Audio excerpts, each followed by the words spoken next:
Welcome to Families for Life with Bryan and Brian, a podcast of Oak Hill Baptist Church.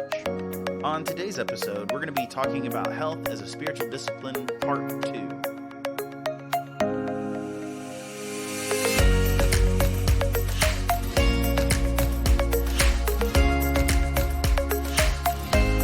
All right, we're back. What's up, Brian? How you been, man? I'm doing good. Yeah? Yeah, I'm sitting here. I tell you, one thing I can't get figured out is the weather. Yes. One Seriously. day I'm wearing shorts and I'm sweating, and the next day I'm freezing and putting on a sweater. So what's the deal? I'm totally with you. And, the fall is often like that, but not to the extremes that we've been having it. Yeah, That's for sure. I don't know whether to put my shorts away yet or not. So I know. I don't know. So, but anyways, I'm thankful for the fall and moving into the winter time. Christmas is coming. And that means there's Thanksgiving's coming, and that means that there's food. It's Christmas is coming. Christmas is coming. Get ready. Back with a vengeance. So today, though, yes, we're talking about food. You ruined my segue. Sorry, it was a perfect segue. do it again. Okay. Thanksgiving equals food. Oh, well, today we're going to talk about food. Yay! I will say that both Brian and I love food. We do. We like to eat, and food is a big part of our life. We enjoy different types of food and really all types of food. We eat Greek food and Asian food and all kinds of stuff. And so this is an episode that in no way do we want to say we are encouraging people to eat rice cakes and salads and stuff like that. You can eat really well and enjoy life and enjoy food and still be healthy. In fact, I would even say eating healthy often means you eat tastier and better food. Right. And so that's one of the things I've found, but we'll get into that later. Yeah, food is not only required for living, but it's a big part of life. And we have to understand that God created food as a part of his grand system. So it's for us to live and sustain life. I mean, it's one of those things that are just required. All living creatures need to eat. We need to consume food to stay alive. Yeah, and there's a spiritual element to this because, God made us to be dependent beings. Right. And that means like we depend on food, but the Bible makes it clear we don't live by bread alone, but by every word of God. There's an analogy here in our food that we depend on this. We need something outside of us to keep us alive. And God is the one who is ultimately where we get our source of life. But Kayla, my wife, and I regularly talk about how good God is and that he made food taste so good. Yeah, he didn't just, here's a type of food that will give you your nourishment and sustain you. There's a real creativity in what the Lord has created. I mean, the fruits and the vegetables and the colors and the taste and everything's so different and so... I mean, just the fact that there's spices. Yeah. Oh, yeah. And that all points to just how multifaceted and how amazing God is in our food. It's amazing how you can see the glory of God even in what we eat. That's right. And really, the creativity of God can be shown in our creativity. As we take the foods he's given us, we can cook them and make them and put them together. And really, you can see God's glory. He made all of these plants and animals to enjoy and create all of these different amazing dishes. So it's not that we just have to eat, but we can enjoy eating. It can be a part of life. It can enhance life. And we were designed to be this way. I mean, even, scientifically, when scientists look at human beings and the way we live, like God designed us to be creatures that pack on pounds when food is plenty, but then we can use that energy that we've stored up when food is not plenty. Yeah. And it's amazing how he did this. Right. Yeah. For thousands of years, we had agrarian societies for the most part. And, God, there were cycles and seasons where food was abundant and during the winter or during famine or whatever, food was not.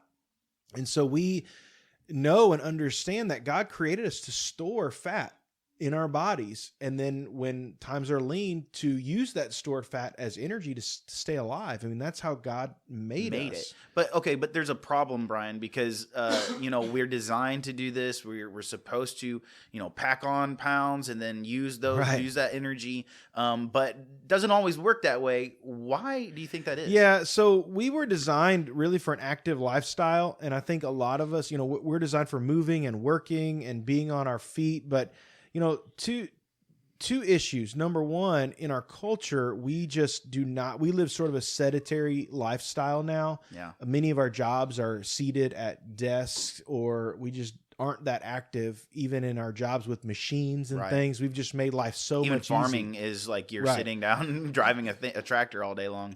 Chores at home are made easier with power tools and lawn equipment and things like that. So, I mean, we've just made things easier to where we don't have to be active as much. And that's bad. Right. Number two is that we have sin in this world and we overindulge and we're lazy oftentimes. And so it's part of this, our culture does not help us in this. And, food companies often are not our friend in this way, because there's an unlimited food supply. So not only do we have sedentary lifestyles, we have an unlimited food supply in our culture.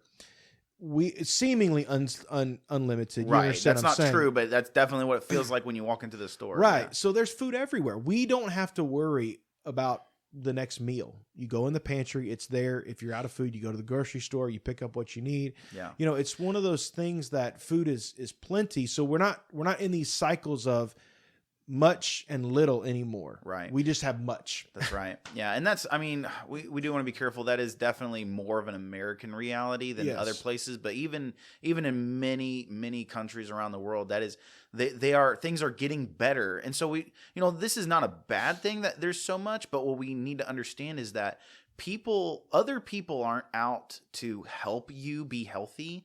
They're out to sell you stuff. And part of that's because they need to make a living. They need to take care of their families.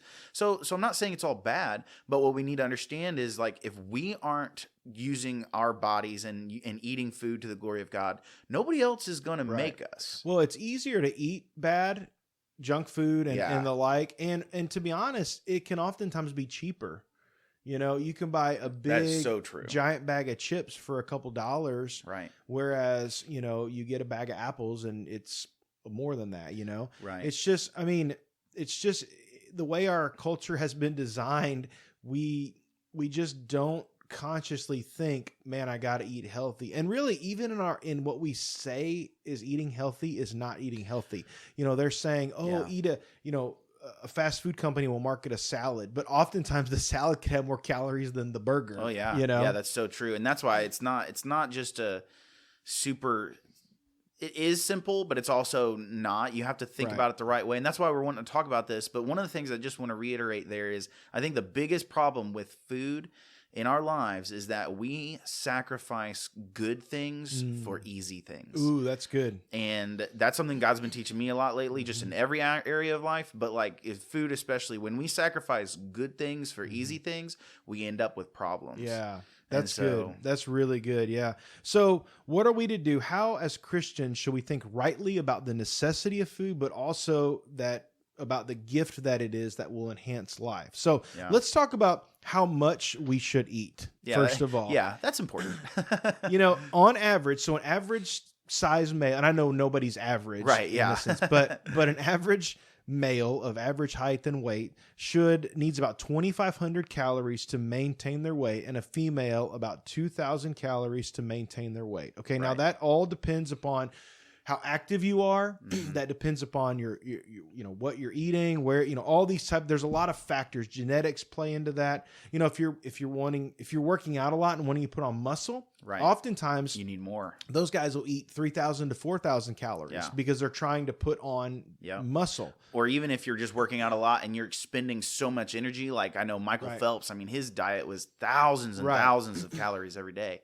And so, it just depends on the things that you're doing in your life. Right.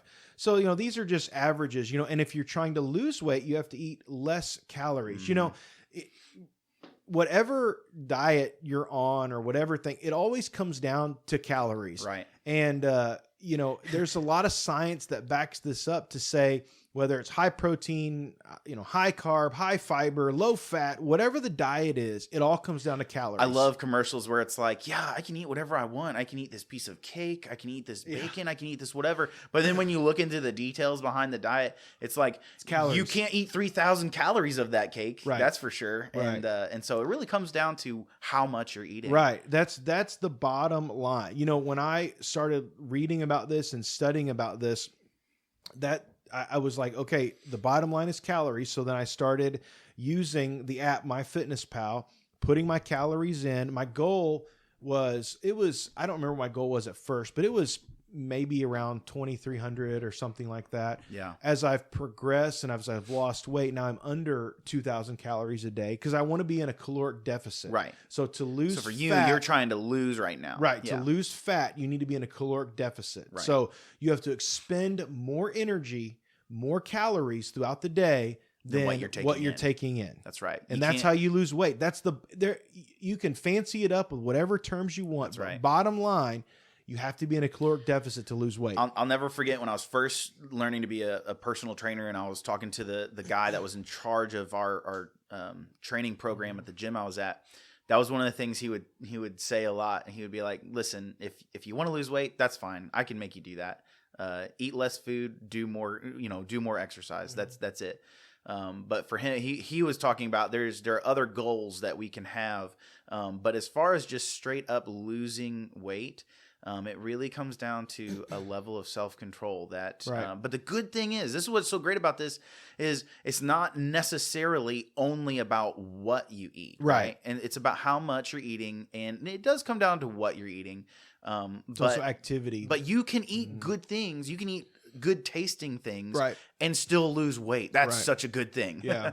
When I started on my journey, the first thing I did was I cut out sugar.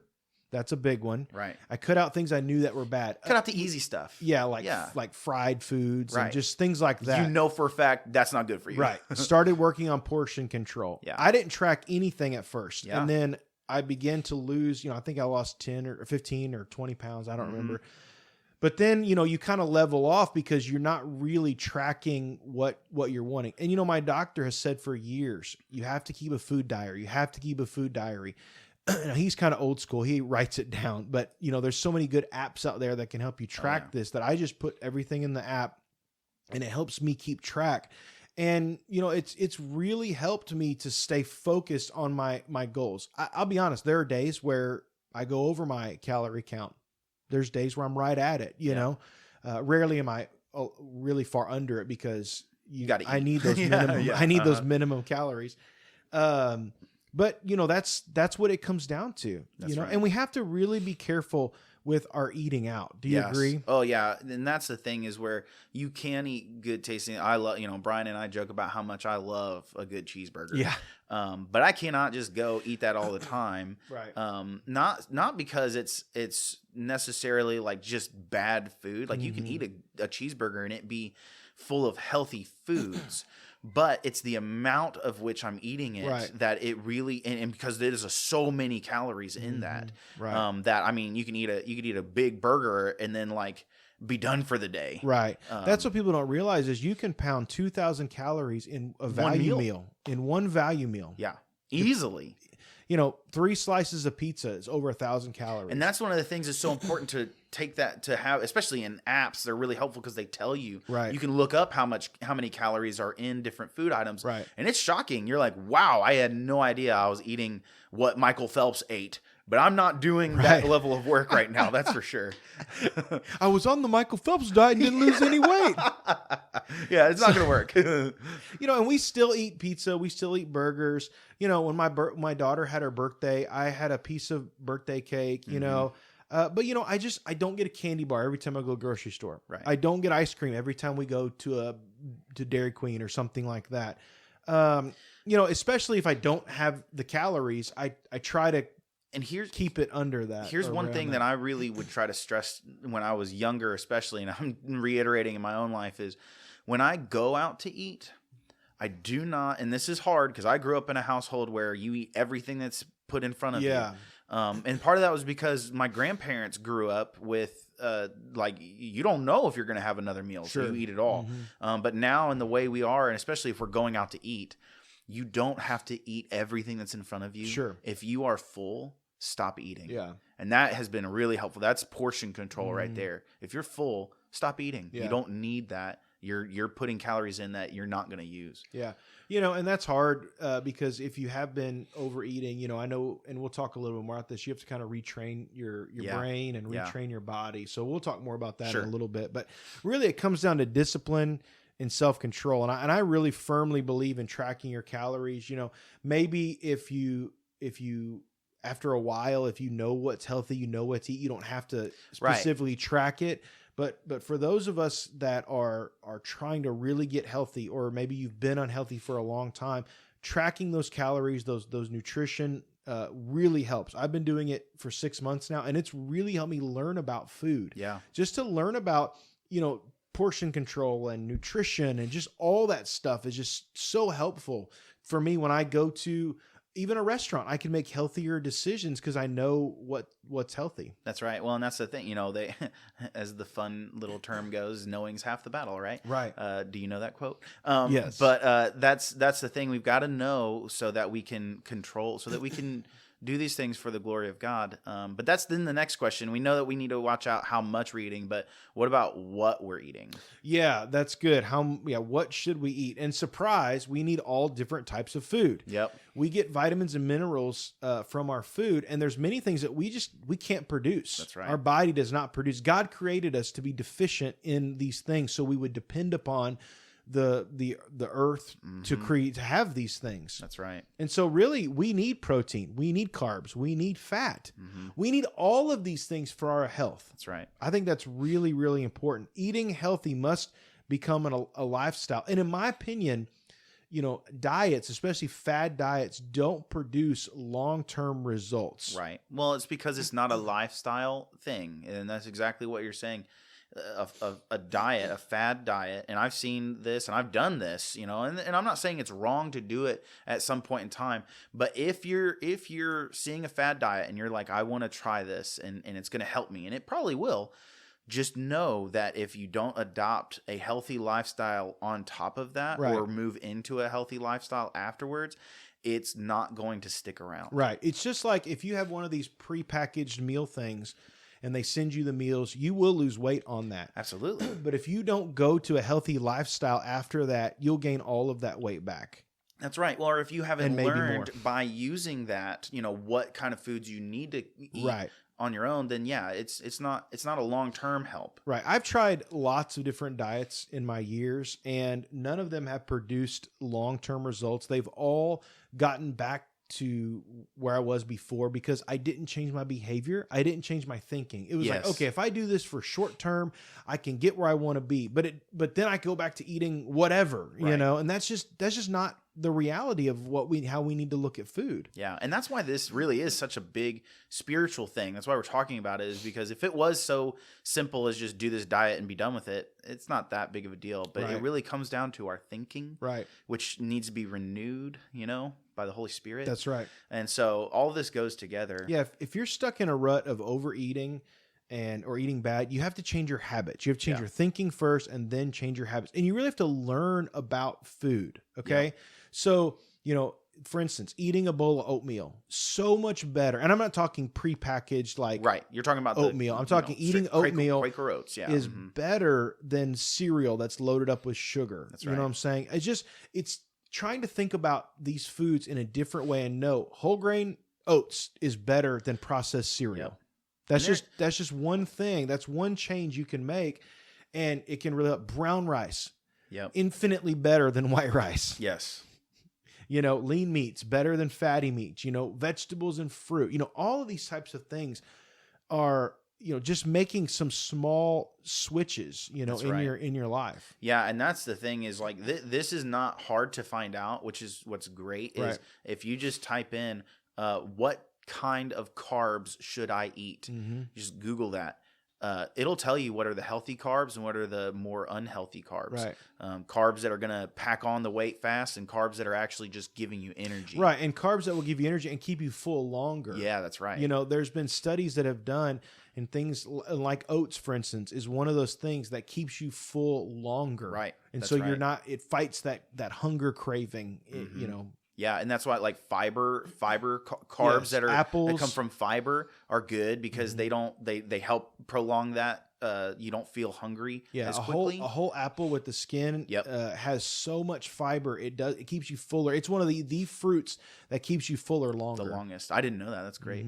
But that's the thing is these things you can know this quickly. You know, what kind of fat should I eat? Fat is good for you. Yes. But there are certain types of fat that are less good than others. Right. And the thing about fats that's not good, this is why people think fats are so bad, is because fat has more calories in a gram than carbs and proteins do. So don't think fat is bad. Think lots of fat is bad. Right. And think, you know, there are good types. So what are those good types? Yeah. You can Google that. Ultimately, a low-fat diet is not good for you. We need fat. In fact, our brain needs that fat to function and to do at the high capacity. So don't think, okay, I can go eat cheeseburgers all day long every day. That's not what we're saying.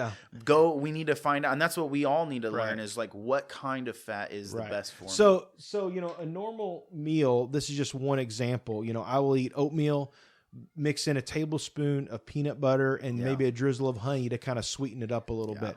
Then I would take to finish the bread. And this morning I had that, and I put a banana in it. You know, I might also add in an egg mixed with some egg whites. You know, that's breakfast, and it's really good, and it fills me up all the way until lunch, and I'm not hungry, not snacky. You know, lunch could be a burrito bowl. I like those a lot with brown rice. You know, maybe a turkey sandwich on whole grain bread. You know, different things like that. Dinner, one of our favorite dinners at home, I found a way to grill chicken taste just like a restaurant. Okay, it's my secret recipe. Just like a restaurant. It does. All right. Grilled chicken and with sides. Here's the thing. If you have the grilled chicken with sides, and I can fill up my plate, and it's only like 600 calories. But my plate is full. Right. Huge pile of green beans. You know what I'm saying? Oh, yeah. Half a cup of rice, half a cup of mashed potatoes, big chicken breast. That's right. And I'm telling you, I'm full. Yeah, I know. Yeah. And you know, I don't eat it. I cut out the dinner rolls. Those are carbs I don't want, you know? Well, and that's the thing. Like, if you think about Thanksgiving, like I'm kind of joking, but like you think about Thanksgiving, like a lot of the foods that we eat at Thanksgiving are actually not bad for us. Yeah. Like a lot of them are. It's the rolls, it's the starches, it's the gravy, multiple it's that desserts, the mini pies that I definitely do eat. But you know, the turkey, the green beans, those things, you know, all of that. And the reality is, if you're eating healthy on a normal basis, it's okay to indulge at Thanksgiving. Absolutely. Okay, one day of eating, you know, whatever. Cheat days. Well, no, cheat meal, not cheat meals. day. I don't know. I like cheat days. But anyways. Cheat day turns into cheat week, and then cheat month, and then cheat year. It's the holidays. Yeah. But no, a cheat meal can be good every now and then as well. But it's in your overall calories for that week as well. That's right. So, well, but there's a lot of things we have to be careful for. Artificial sugars makes us think that we need more sweet things, and so we get kind of almost addicted to the sweets. Yeah, I really think that one of the main things is we limit sugary food. Yes. Okay, that is huge. We've got to get off of soda. Yep. Sugary drinks like soda are terrible. And then just like you said, the artificial sugars are almost just as bad. There are studies that link artificial sugar to having you crave more sugar in your diet. So you're taking you're not getting calories from that diet soda, right? But it's training your body and your brain to think, oh, I want that sugary taste. So then you get it from other things. And the problem is you get to the place where you don't like the way anything tastes, right? Because it needs to be sweeter and sweeter and sweeter. Mm-hmm. And what you find is the more you cut sugars out, the better things start tasting. Right. At first, it'll be bitter, but eventually you'll taste the sweetness much more. Like I like in the morning, I'll drink coffee with some kind of sweetener in it, but for me, it's always honey. I love honey in my coffee because it's a healthier sweetener and it's not quite as sweet as any of the sweeteners, and it's not as bad as sugar. but I'm still able to have that, and a few years and I ago, taste it better. Yeah, a few years ago, I switched just to black coffee, Right? And I can actually taste the different blends and Yeah.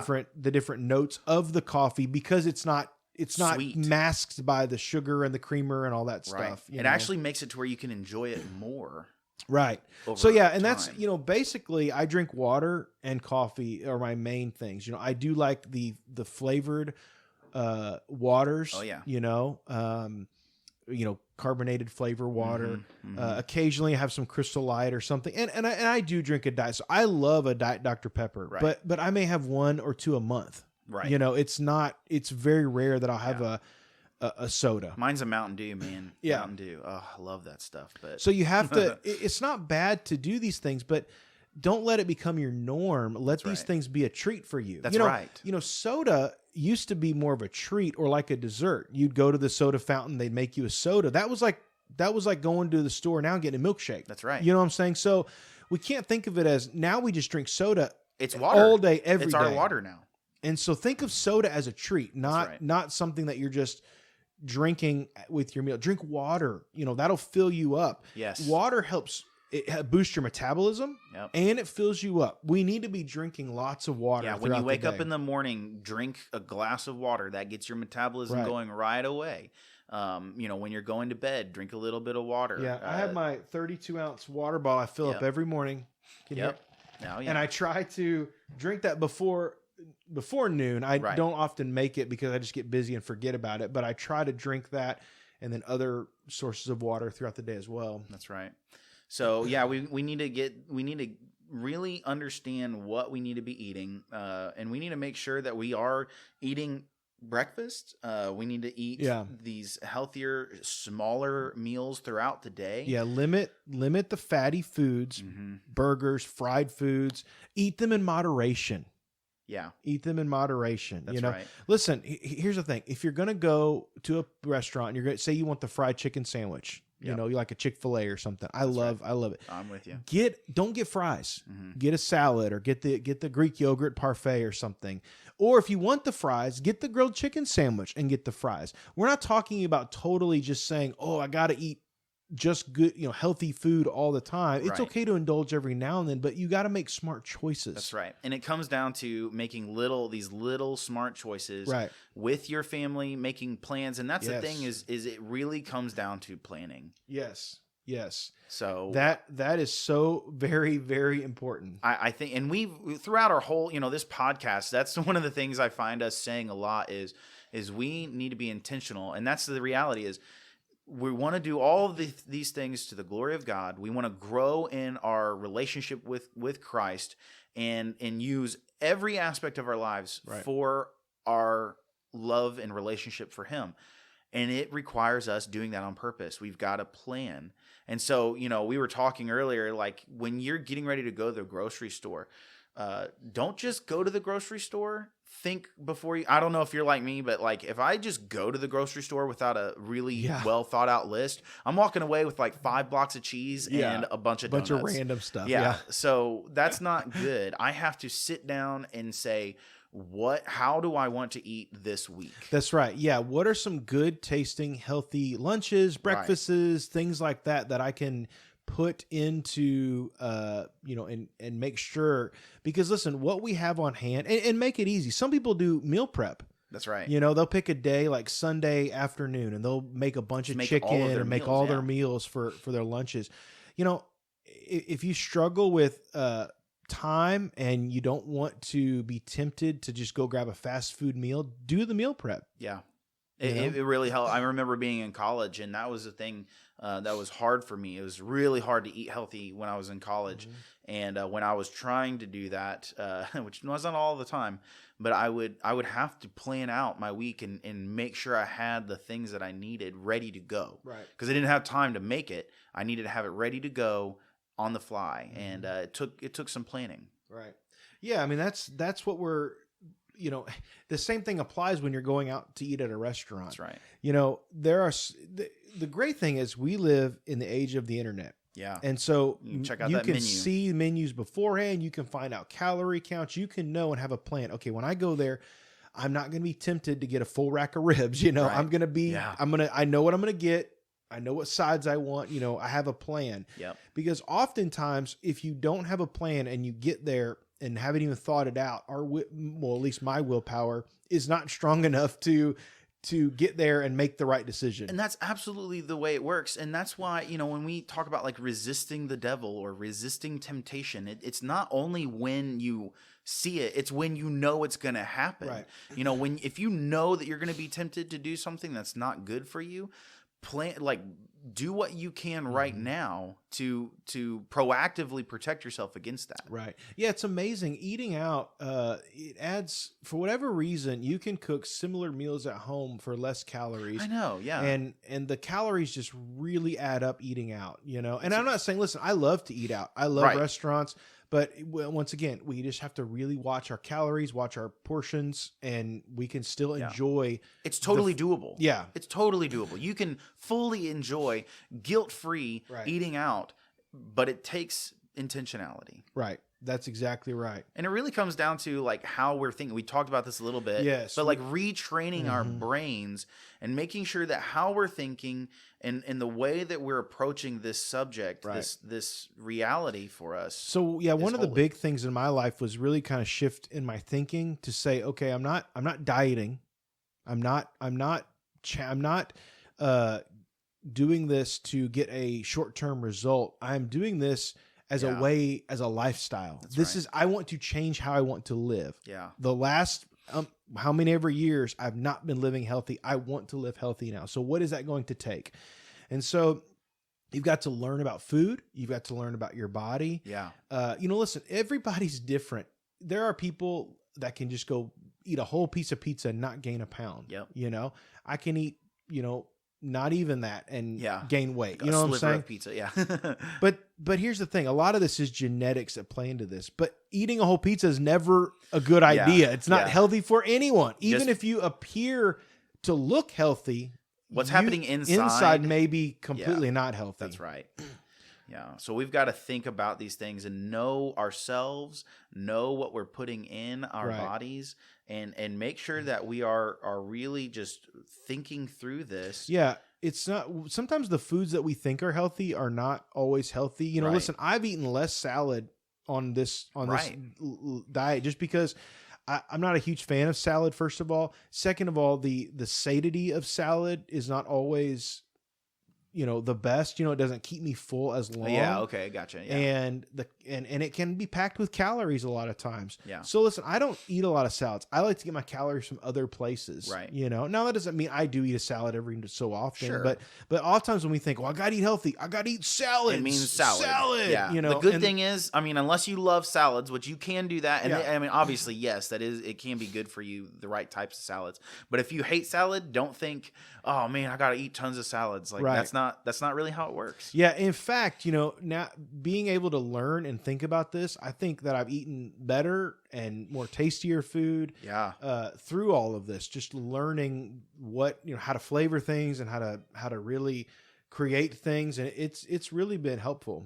Well, and the thing that we have to watch out for is realizing that, you know, if you're hearing this and you're thinking, yeah, I'm going to do all of that stuff, like that's great. I would hope that you would be encouraged to, you know, make changes to just be more healthy, but be careful not to just go overboard with it, because you can very easily experience withdrawals from sugars and sweeteners and well, just food itself. I mean, I know myself, whenever I'm slowing down my calories, I mean, you ask my wife, like, it's nighttime, I'm hungry, and you get hangry. Yeah, I do. And it's, you know, you got to watch out for that. So make changes, don't make too drastic of a change too quickly. Yeah, you got to step down. You know, don't just go like, oh, I'm going to eat 2,000 calories right off the bat. You know, if you've been eating a lot of calories or you are overweight, you know, take your calories down a little bit. You know, even if it's 3,000 calories a day, and then you step down from there.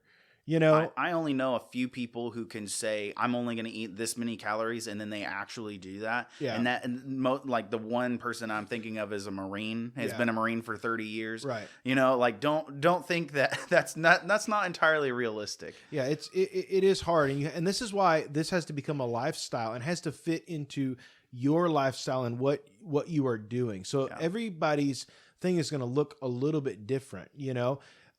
You think about like someone who's really actively working out or trying to build muscle or build their body. They're going to eat, throughout the day. You know, they're going to watch their protein intake. They're going to really watch their fats and all these types of things, and they're going to eat 6 or 8 times a day. That's right. You know what I'm saying? Many of us, that doesn't really work for me. You know, I can't. That's just not my lifestyle and way of living. So I have to find what works for me. That's right. And my family, but still take sort of these big concepts of limiting calories, discipline, tracking things, eating healthy foods, and put that into my life, my system. That's right. And some of it means making changes to our lives. Like sometimes it means we're going to have to make some changes. It sometimes means some pretty big changes. Mm-hmm. Maybe it means shopping in shopping at different stores, mm-hmm. or changing your budget even, and how you budget for these sorts of things, and grocery shopping versus eating out and things like that. But those are all things that we just have to take in consideration and make work for us. Right. And so we're not trying to say there's one way to do this. No, there's many, many, many ways to do this. Right. It's really all about just taking personal responsibility for what God has given you. That's your body. And take some time to really look into it. I've got books from the library, and I've also watched YouTube videos and things. The resources are endless. Yeah. What are good, healthy things to eat, That's right. and we don't do protein powder or anything like that. I'm not trying to bulk up and be a bodybuilder. It's just a realistic, healthy, diet that is going to be a lifestyle for me. That's right. And at some point, my calories will go back up when I hit my weight goal, and I have in more of a maintenance mode. Right. Still working out.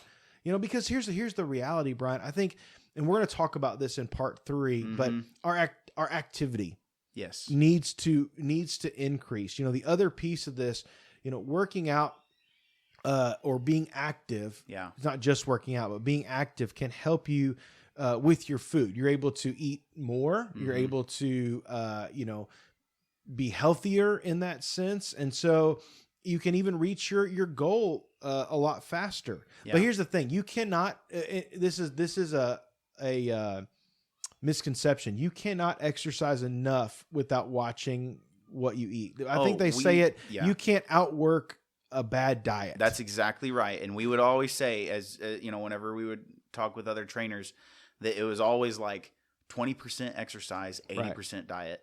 And that to me was like frustrating, because I just wanted to be able to eat whatever I wanted, however I wanted, train hard. And just work harder. Yeah.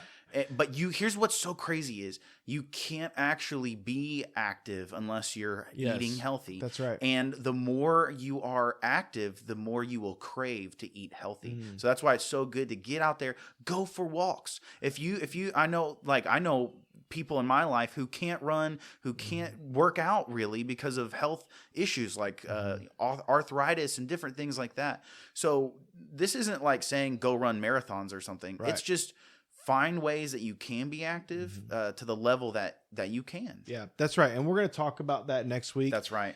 Because we need to, we want to get into what it means to be active and to live an active lifestyle. But ultimately, food is good. Yes. Food is good. Amen. And we need to eat, and we can eat well. That's right. That's the point. And enjoy it so much. We just need to not eat junk. That's right. We need to, if it is sugar, if it is fatty foods, do it in very small moderation. Right. If we're going to do those types of things. Listen, I ate some Halloween candy. I'm not going to lie, but it was a couple pieces. It wasn't like a giant bowl of Halloween candy, right. That's right. And that's the thing is really, again, just don't sacrifice good food for easy food. Yeah. Really, really just go after, eat good food, eat it well, and enjoy it to the glory of God. Yeah. And I love this analogy. You can take a high performance vehicle. Right, many of them take special fuel. You have to have the top grade fuel and put in a high performance vehicle. Now you can put the lower grade fuel in it and it will run. Right.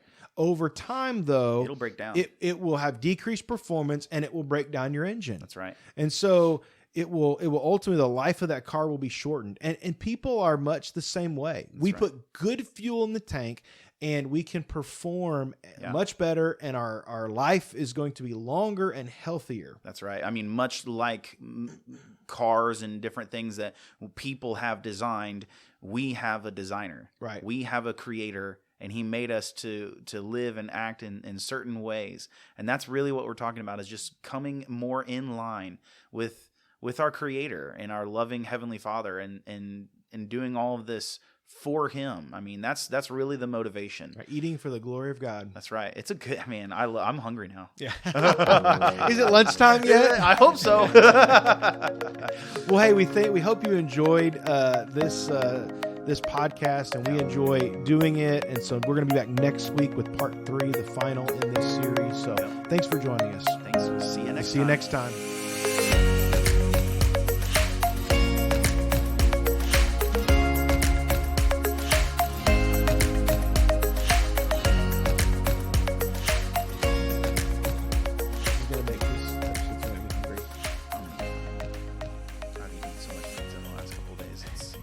Right. Brian, what's your diet like nowadays? Papa John's. Well, I am a youth pastor, and so Mountain Dew and pizza are kind of the go-tos. Unfortunately, that is very true. Oh my! And I'm probably going to say that. You're like, Brian, how's your healthy eating going? It's going really well. Yeah. 3 or 4 pieces of pizza for every meal. Plenty of carbs. In between crowd breakers, I throw down some pizza. Oh my gosh. Okay.